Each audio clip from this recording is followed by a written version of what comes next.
अगले 75 दिनों के लिए सभी वयस्कों के लिए कोविड रोधी एहतियाती खुराक मुफ्त देने का अभियान आज से शुरू हो गया है।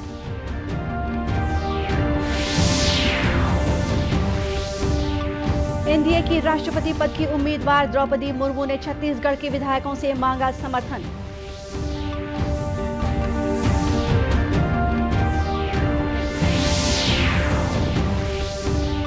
प्रदेश में मानसून की सक्रियता बढ़ने से कई हिस्सों में हो रही है रुक रुक कर बारिश। अगले 24 घंटों के दौरान कुछ स्थानों पर भारी वर्षा की चेतावनी।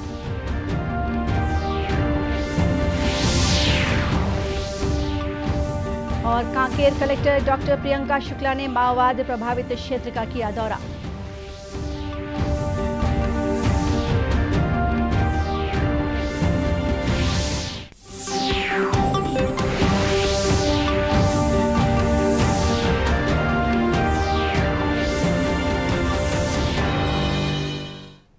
नमस्कार, आप देख रहे हैं दूरदर्शन समाचार। मैं हूं गोपा सान्याल और अब समाचार विस्तार से। अगले 75 दिनों के लिए सभी वयस्कों के लिए कोविड रोधी एहतियाती खुराक मुफ्त देने का अभियान आज से शुरू हो गया है। केंद्रीय स्वास्थ्य मंत्री डॉक्टर मनसुख मांडविया ने कहा है कि इस विशेष अभियान का उद्देश्य 18 वर्ष और उससे अधिक आयु की वयस्क आबादी के लिए कोविड टीके की एहतियाती खुराक देने का दायरा बढ़ाना है। ट्वीट संदेश में श्री मांडविया ने सभी पात्र लोगों से एहतियाती खुराक लेने का आग्रह किया है। उन्होंने कहा कि प्रधानमंत्री नरेंद्र मोदी की सरकार स्वस्थ और सुरक्षित भारत बनाने के लिए संकल्पबद्ध है। यह विशेष टीकाकरण अभियान आजादी का अमृत महोत्सव का एक हिस्सा है। इस विशेष अभियान के दौरान सरकारी कोविड टीकाकरण केंद्रों पर सभी पात्र लोगों को निःशुल्क एहतियाती टीके लगाए जाएंगे। इस विशेष अभियान का उद्देश्य 18 वर्ष से अधिक आयु के पात्र लोगों को कोविड टीके की एहतियाती खुराक देने का काम में तेजी लाना है। वहीं केंद्रीय स्वास्थ्य सचिव राजेश भूषण ने कल राज्यों और केंद्र शासित प्रदेशों के स्वास्थ्य सचिवों के साथ वर्चुअल माध्यम से बैठक की। उन्होंने कहा कि यह चिंताजनक है कि 18 वर्ष और उससे अधिक आयु के केवल 8% और 60 वर्ष से अधिक आयु के केवल 27% लोगों ने एहतियाती टीके लगवाए हैं। इस बीच केंद्र सरकार ने मंकी पॉक्स बीमारी से निपटने के लिए राज्यों और केंद्र शासित प्रदेशों को स्वास्थ्य मंत्रालय के दिशा निर्देशों का पालन करने को कहा है। केंद्रीय स्वास्थ्य सचिव ने राज्यों और केंद्र शासित प्रदेशों को लिखे पत्र में कहा है कि मंकी पॉक्स बीमारी पूरे विश्व में फैल रही है। इससे निपटने के लिए पहले से ही तैयारी करनी होगी और देश में भी जन स्वास्थ्य तंत्र को मजबूत करना होगा। छत्तीसगढ़ में भी सभी वयस्कों के लिए कोविड रोधी एहतियाती खुराक मुफ्त देने का अभियान शुरू हो गया है। कोरबा जिले में सभी वयस्कों को कोविड रोधी एहतियाती खुराक निःशुल्क दी जा रही है। कोरबा के मुख्य चिकित्सा और स्वास्थ्य अधिकारी डॉक्टर बीबी बोर्डे ने बताया कि जिले में 18 से 59 वर्ष उम्र के 4 लाख लोगों को बूस्टर डोज लगाने का लक्ष्य रखा गया है। इसके लिए जिले भर में आजादी के अमृत महोत्सव के तहत अगले 75 दिनों तक 220 टीकाकरण केंद्रों पर बूस्टर डोज लगाने का अभियान चलाया जाएगा। संख्या है जिन लोगों को बूस्टर डोज लगना है और ये जो है अभी अमृत महोत्सव के अंतर्गत 75 डेज का प्लान है। 75 दिन में जितने भी प्रिकॉशन डोज के लोग छूटे हैं उस लक्ष्य को हम लोग को पूरा करना है। बूस्टर डोज की निःशुल्क सुविधा प्रारंभ होने पर आम लोगों ने केंद्र सरकार को धन्यवाद दिया है। बूस्टर डोज लगाने पहुंचे दिनेश राज और नागेंद्र श्रीवास ने बताया कि सरकार ने निःशुल्क बूस्टर डोज की सुविधा शुरू कर आम लोगों को बड़ी राहत दी है।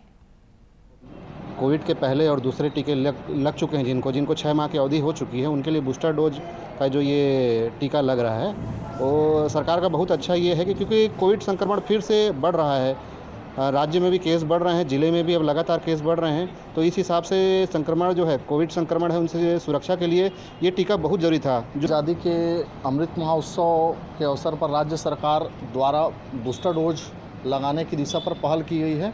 जो 18+ के सभी लोग इसके दायरे में आ रहे हैं, तो ये बहुत ही अच्छी सराहनीय पहल है और निश्चित तौर पर आम जनता को इसका लाभ मिलेगा।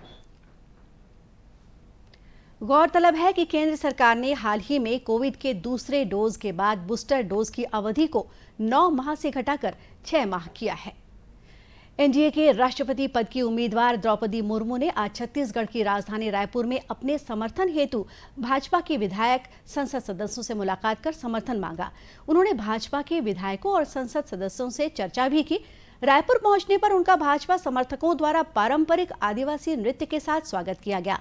बैठक में भाजपा के नेता और पूर्व मुख्यमंत्री रमन सिंह उपस्थित थे।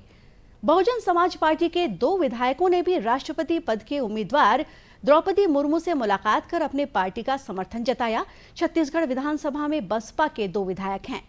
रायपुर में स्थित रानी दुर्गावती की प्रतिमा पर उन्होंने माल्यार्पण किया। रायपुर पहुंचने पर श्रीमती मुर्मू का स्वामी विवेकानंद विमानतल पर भव्य स्वागत किया गया।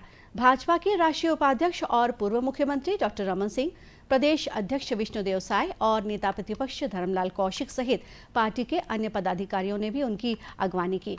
श्रीमती मुर्मू के स्वागत के लिए बड़ी संख्या में भाजपा के कार्यकर्ता भी विमानतल पहुंचे थे। प्रदेश में इन दिनों मानसून की गतिविधियां तेज होने से विभिन्न हिस्सों में लगातार रुक रुक कर बारिश हो रही है। इससे प्रदेश के कई जिलों में नदी नाले उफान पर आ गए हैं।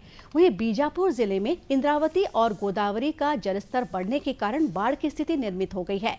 कुछ गांव सड़क मार्ग से कट गए हैं। राष्ट्रीय राजमार्ग क्रमांक 163 और 63 पर आवागमन बाधित है। भोपालपट्टनम के कोत्तूर, तरलागुड़ा, कांडला सहित अनेक गांव डुबान की कगार पर हैं। प्रभावित लोगों तक राशन पहुंचाने के साथ ही लोगों को सुरक्षित जगहों पर ले जाया गया है। इसी तरह अन्य जिलों में भी बारिश के कारण आम लोगों का जनजीवन प्रभावित हुआ है। इस बीच मौसम विभाग ने प्रदेश के रायगढ़, कोरबा, कबीरधाम, बस्तर, दंतेवाड़ा, नारायणपुर, सुकमा और बीजापुर जिले में 1-2 स्थानों पर गरज चमक के साथ भारी से अति भारी वर्षा होने और आकाशीय बिजली गिरने की चेतावनी दी है। इसके अलावा प्रदेश के बेमेतरा, राजनांदगांव, दुर्ग, गरियाबंद, बलौदाबाजार, जांजगीर, मुंगेली, बिलासपुर और जशपुर जिले में अनेक स्थानों पर भारी वर्षा हो सकती है। राज्य स्तरीय नियंत्रण कक्ष द्वारा संकलित जानकारी के मुताबिक राज्य में अब तक 386.7 मिलीमीटर औसत वर्षा दर्ज की जा चुकी है।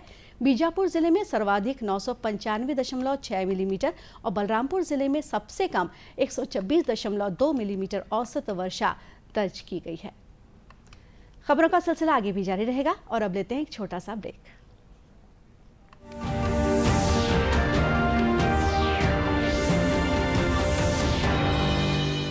मेहनत कश किसान की मेहनत रंग लाएगी, खेतों में लहराती हरियाली आएगी। पर देखना इस बार मौका चूक ना जाना।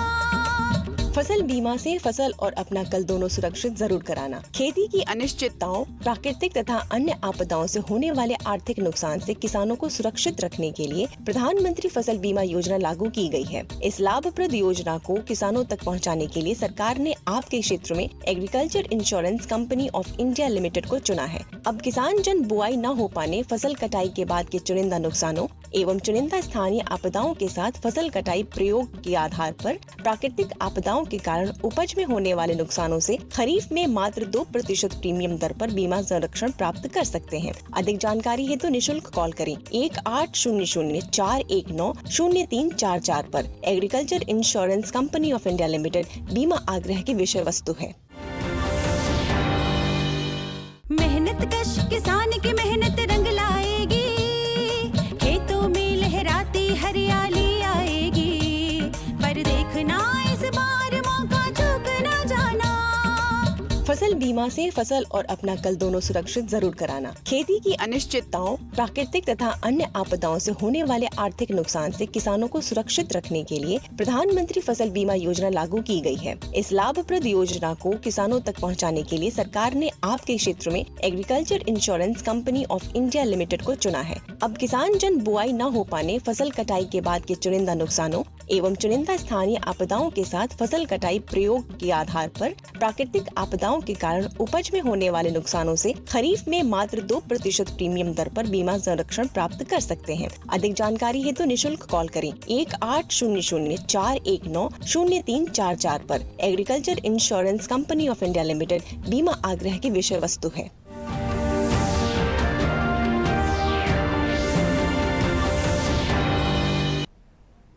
ब्रेक के बाद एक बार फिर स्वागत है आपका दूरदर्शन समाचार में। कांकेर कलेक्टर डॉक्टर प्रियंका शुक्ला ने माओवाद प्रभावित अंतागढ़ तहसील के ग्राम पोड़ा गांव के गौठान, आंगनबाड़ी केंद्र, आदर्श बालक आश्रम और हेल्थ एंड वेलनेस सेंटर का निरीक्षण किया। साथ ही एकलव्य आदर्श आवासीय विद्यालय लामकनहार, स्टॉप डैम नयापारा हिमोड़ा, स्वामी आत्मानंद अंग्रेजी और हिंदी माध्यम विद्यालय, तहसील जनपद, अनुविभागीय अधिकारी कार्यालय और सामुदायिक स्वास्थ्य केंद्र का भी अवलोकन किया और विभागीय अधिकारियों को आवश्यक दिशा निर्देश दिए। डॉक्टर शुक्ला ने बताया कि शासन द्वारा शिक्षा, स्वास्थ्य सहित विभिन्न योजनाओं पर विशेष ध्यान दिया जा रहा है। आम लोगों का जीवन आसान हो सके, इसके लिए भी कई कदम उठाए गए हैं। मैंने विजिट किया, कुछ चीज़ें बहुत अच्छी हैं। जैसे स्कूल के बच्चों से मैंने कुछ सवाल कराए। हर बच्चे का अपना एक एम्बिशन है कि उसे क्या बनना है और लोग बच्चे इतने मतलब कॉन्फिडेंस से अपनी बातों को रख रहे हैं। This is very nice. अभी मैंने निर्माण कार्य देखा है, वो थोड़ा पेंडिंग है और कुछ और चीज़ों पे काम करने की ज़रूरत है। तो आई एम श्योर कि कुछ दिनों में हम सब चीज़ों को, इशू को एड्रेस कर लेंगे। तो सोशो इकोनॉमिक डेवलपमेंट है, सामाजिक आर्थिक जो ग्रोथ के लिए लोगों की हम जितना भी काम कर सकें उतना करेंगे। तो शिक्षा, स्वास्थ्य, इसके अलावा जो भी शासन की सबसे महत्वपूर्ण योजनाएं हैं, भले वो गोधन न्याय योजना हो और बाकी योजनाएं जो भी हैं, उन पे पूरा ध्यान दिया जाएगा। इसलिए आज मैं सेजेस भी आई। तो कोशिश ये रहेगी कि आम व्यक्ति का जीवन जितना आसान किया जा सके, उनको जितनी कम असुविधा हो। आदर्श बालक आश्रम पोड़गांव में निरीक्षण के दौरान उन्होंने कक्षा पहली, दूसरी और तीसरी के विद्यार्थियों को गिनती पहाड़ा तथा अंग्रेजी वर्णमाला को पढ़कर सुनाने के लिए कहा और शिक्षा की गुणवत्ता में सुधार लाने के लिए संस्था प्रमुख को निर्देशित किया। दर्शकों, आजादी के लिए भारत का शानदार संघर्ष आधुनिक विश्व के महानतम संघर्षों में से एक है। दूरदर्शन समाचार इतिहास की धारा बदलने वालों की झलक रोजाना आपके लिए लेकर आ रहा है। आज हम स्वतंत्रता सेनानी दुर्गाबाई देशमुख को याद कर रहे हैं। 15 जुलाई 1909 को आंध्र प्रदेश के राजमुंद्री में हुआ था। महिला मुक्ति के लिए एक सार्वजनिक कार्यकर्ता के रूप में उन्होंने 1937 में आंध्र महिला सभा की स्थापना की। वो केंद्रीय समाज कल्याण बोर्ड की संस्थापक अध्यक्ष भी थीं। दुर्गाबाई के मन में समाज सुधार का अंकुर उनके जीवन के शुरुआती वर्षों में ही बो दिया गया था और वो सभी स्तरों पर महिलाओं के साथ हो रहे अन्याय के प्रति जागरूक थीं। शायद ये इस कारण हुआ कि समाज सुधारक कुंदुकुरी वीरेसालिंगम उनके दादा के करीबी दोस्त थे। दुर्गाबाई जब महज 12 साल की थीं, तो उनकी मुलाकात महात्मा गांधी से हुई। उन्होंने कुछ स्वयंसेवकों के साथ राष्ट्रवादी आंदोलन के लिए धन एकत्र किया था और जब वो गांधी जी से मिली तो उनके अनुरोध पर अपनी सोने की चूड़ियां भी उन्हें दे दी। पेशे से वकील दुर्गाबाई ने बाल विवाह, दहेज प्रथा और विधवाओं के उत्पीड़न के खिलाफ लड़ाई लड़ी।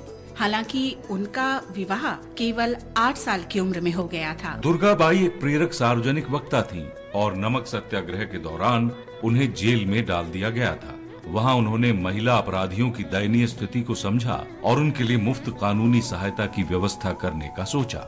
उनकी इस इच्छा शक्ति से हैदराबाद में आंध्र महिला सभा के मुफ्त कानूनी सहायता केंद्र के लिए प्रोत्साहन मिला। संविधान सभा की सदस्य दुर्गाबाई ने हिंदू कोड विधेयक का मसौदा तैयार करने और उसे लागू करने में सक्रिय भूमिका निभाई। महिलाओं के उत्थान के लिए किए गए उनके प्रयास संसद में पेश विधेयकों में उनकी भागीदारी में स्पष्ट दिखते थे। 1952 में उन्हें योजना आयोग का सदस्य नियुक्त किया गया। 1953 में वो केंद्रीय समाज कल्याण बोर्ड की अध्यक्ष बनी। 1959 में सरकार ने उन्हें शिक्षा पर राष्ट्रीय समिति का अध्यक्ष नियुक्त किया। दुर्गाबाई को कई सम्मान मिले, जिनमें यूनेस्को शांति पुरस्कार, पद्म विभूषण और पॉल जी हॉफमैन पुरस्कार शामिल हैं। 9 मई 1981 को उनका निधन हो गया। और इसी के साथ ये समाचार बुलेटिन यहीं समाप्त हुआ। नमस्कार।